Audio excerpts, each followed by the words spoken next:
Dilolostro YouTube channel laha hi le xigodini tshikelela kunupu leyi nga tsariwa leswaku subscribe na xitlokwana u fike kona exigodini xa Mampela hi bombisa ririmi rero.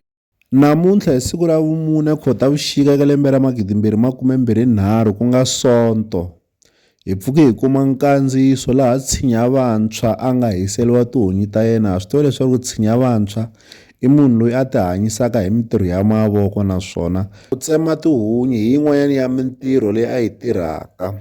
Se u endle nkandziyiso a hi kombisa tihunyi ti karhi ti tshwa, mi ta mi karhi mi swi vona leswaku tihunyi ti le ku tshweni. Kasi masikunyana ndzhaku u endle nkandziyiso a kombisa leswaku u khomisiwile ehubyeni, naswona wa laveka hi Sonto wa siku ra vumune Khotavuxika eka lembe ra 2023. Se i siku leri a fanekeleke a ya tenga hi rona, kambe u pfuka a kuma leswaku va n'wi hisele tihunyi ta yena. Hi lowu nkandziyiso wa kona.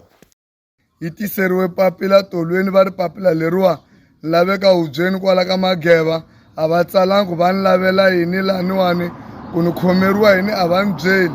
So va ri ni ta swi twa kwale hi Sunday, but ni nga vi ku ri na munhu loyi ni hleketelelaku yehe, because after Sunday ku ta bola laniwa TikTok ya bola. A ni nge n'wi huhisi, ni lava ku ya n'wi vona hi matihlo ku i mani a nga ni ripota.